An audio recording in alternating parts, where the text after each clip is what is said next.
second conversation today, I will invite on stage a woman in tech, Jenny Dreyer, who's the director of Berlin-based EQT Ventures, a multi-stage VC fund aiming to guide the next generation of entrepreneurs in building their defining companies. She will be joined by Jiri Trecak, the CEO of Czech-based Supernova, a design system platform that supports product teams to work faster, and a Y Combinator alumni with a background in applied science. They will discuss his journey in building a company between Prague and the Silicon Valley. Let's give them a big round of applause.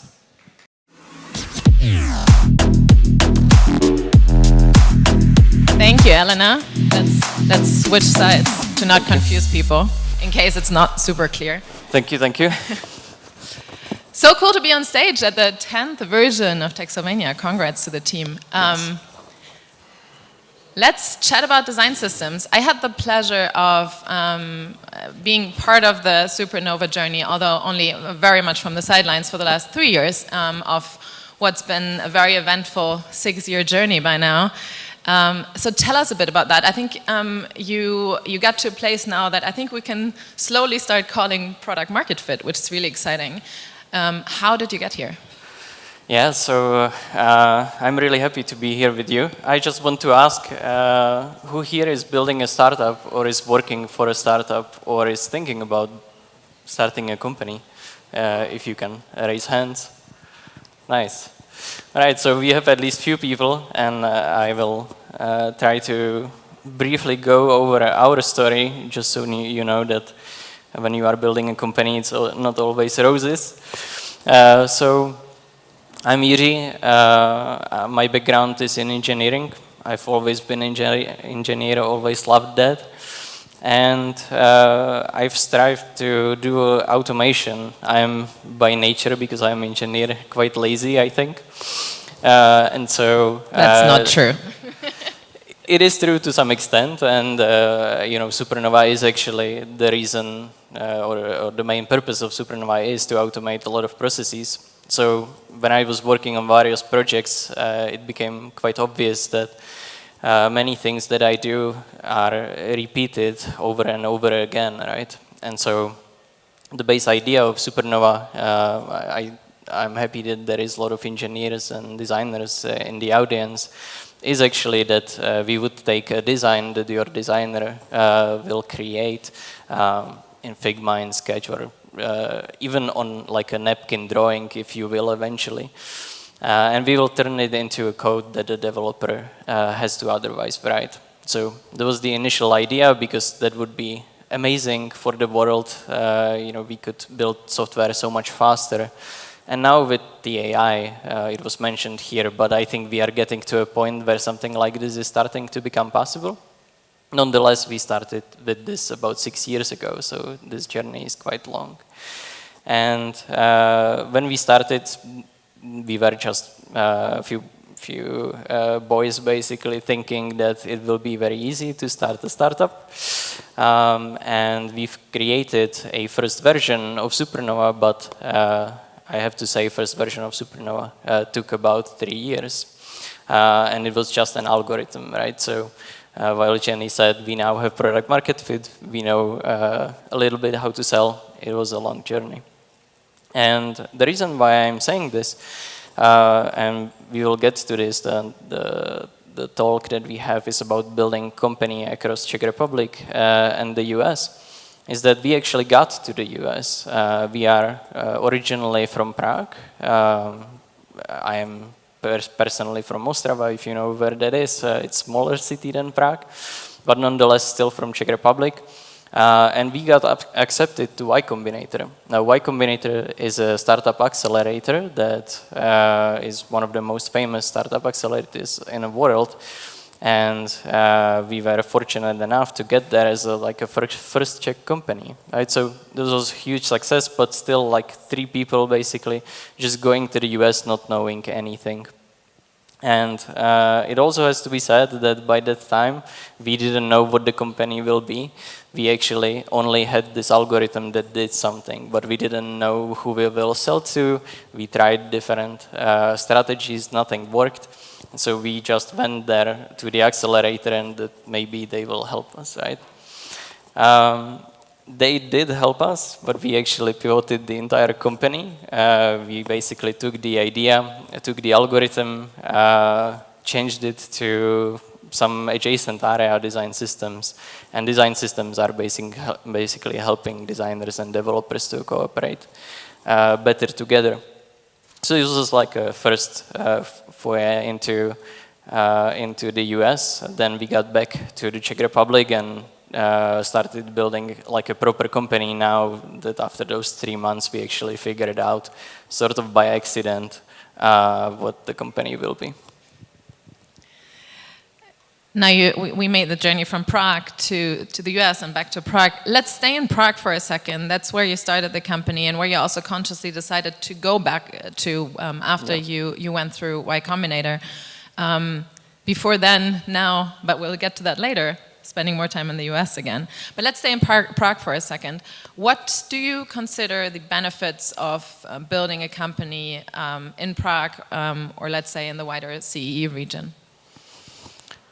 Well, I'm probably a little bit biased, right? But I think CE in general has so much untapped potential and also so much talent that is otherwise really hard to come by. Like in the US, when we are hiring anyone, you are competing with the biggest companies in the world, right? And for a startup like ours, no shot that we will overpay someone like Google or Facebook. It's just impossible. But when we are trying to do hiring in Europe in general, not just CEE, but also extended regions, then it becomes, I think, significantly easier. Unfortunately, the large companies also caught wind of that, right? So now they are deploying the same tactics and getting the talent from Europe because they can pay them handsomely. But I also do think that, coming maybe from like a little bit poorer country, I would like to, maybe I actually should ask you that. Do you think the founders are more cost-savvy and stuff like that from Central European region? I think from my experience also working with you, I think there is this idea of being very focused and definitely not spending as much or as openly as some even in Germany, I come from Berlin, are doing, and there's also this humbleness that I see, having spoken to a lot of founders in the region, that is not very American, and there's advantages and disadvantages to that, and we'll come to that in a second. But I've always admired that, and it has allowed you also to grow in a very focused manner over the last years, which I think is great. Yeah, I think this is definitely true. We'll get to this, but when I compare US and say the Czech Republic, but now we have like 10 countries where we have the team or people from 10 countries, it is very different mindset. And even for someone who is maybe potentially fundraising, it is just so much easier to evolve the company here because it frankly costs much less. It's not all about the money, but it is a significant portion of it. And still you decided to make that leap into the US really early on, and I already mentioned you're spending a lot of time in the US nowadays. Why did you decide to do that so early on also in your journey? So, 2 answers to that. First one, my wife, because she works for the US company. But of course, second one is that once you reach certain point in a company journey, it's very natural, especially if you are selling to enterprises, that you will, of course, look at the US market. Because the fact is, while CEE and all those adjacent regions are exploding, the largest companies are still in the US, right? And more specifically, we can say, you could not only focus on the US, but maybe just one state of it, like California, right? And you already have just like massive amount of companies that you can tap into. So we've been thinking how to tackle that, and because we had the previous opportunity from the Y Combinator and previous experience of just knowing what to do in the US in general, I think that's why we moved there. But the reasons are very simple. It is just easier to sell to the companies when you are in the US.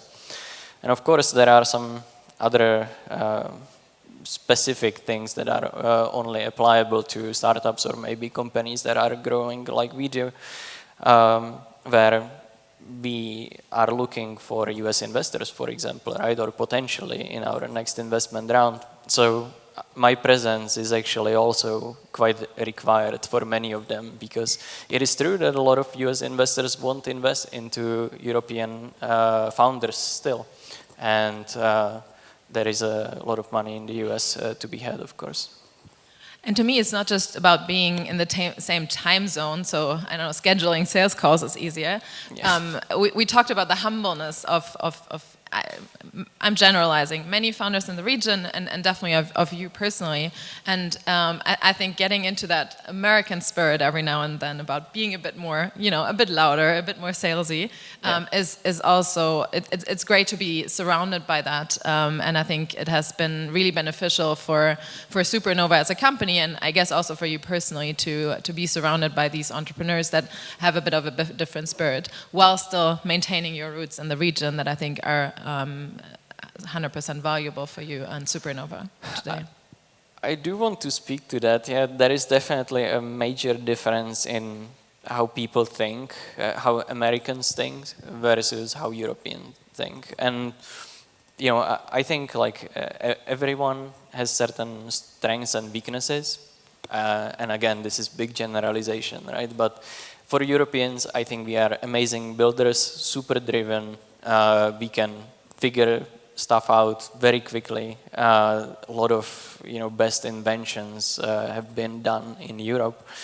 But I think what we are missing, and certainly I am missing that, is like that inner bullshitter. I will call it like this, okay? Because Americans in general are very much fake it till you make it, really pushy, and even if say your product is not working, they will try to sell it to you.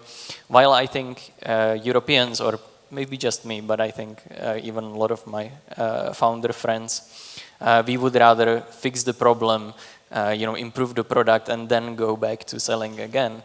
So this is actually, I think that the right path is somewhere in the middle, but I think for Europeans, it doesn't come naturally, and it is probably our biggest weakness.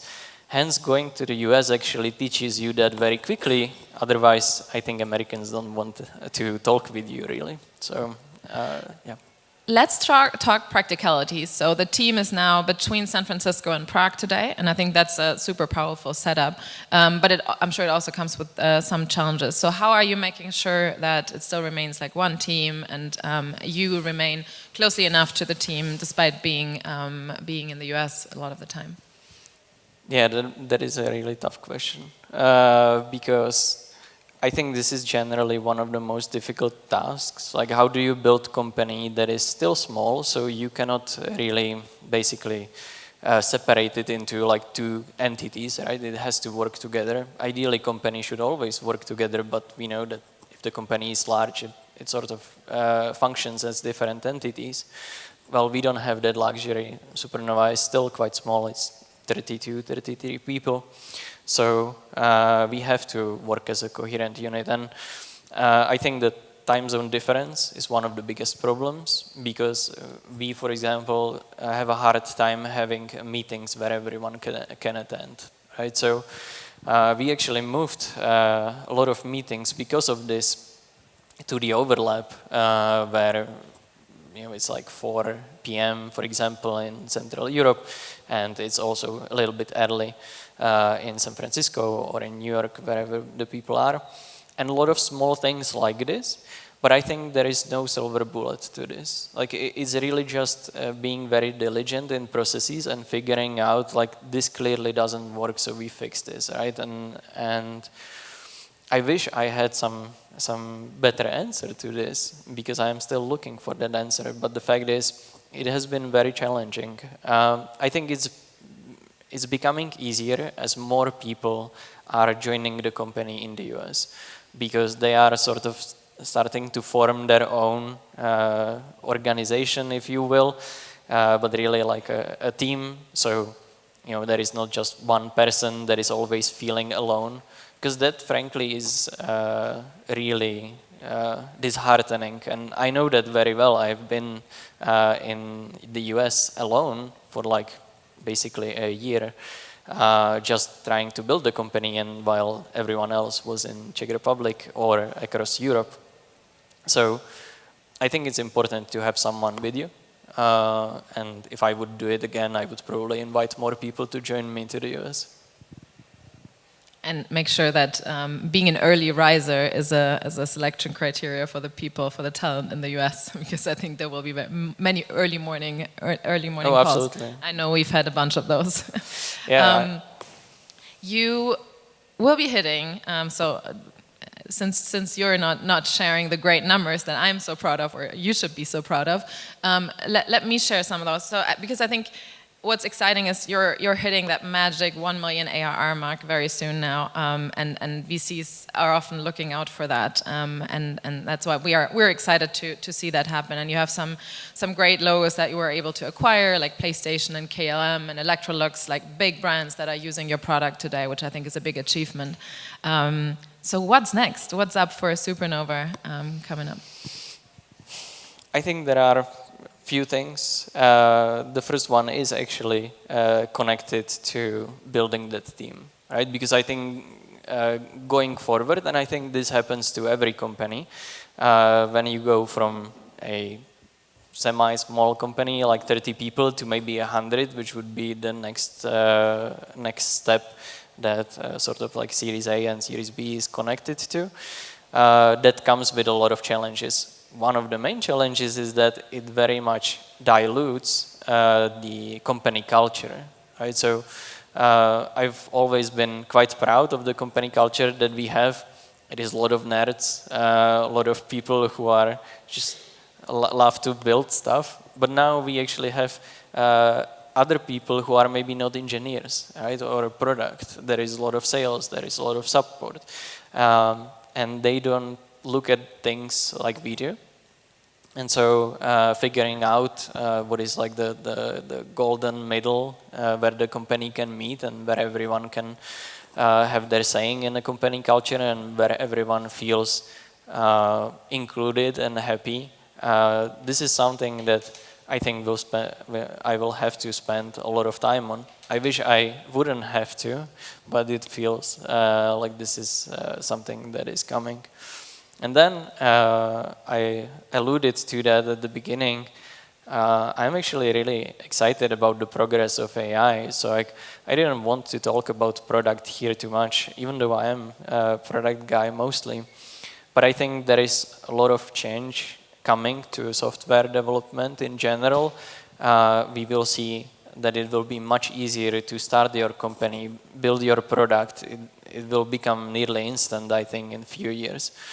And so we have quite nice base for something like this, and we can be, I think, at the forefront of exploring what that could mean, especially for the enterprise companies.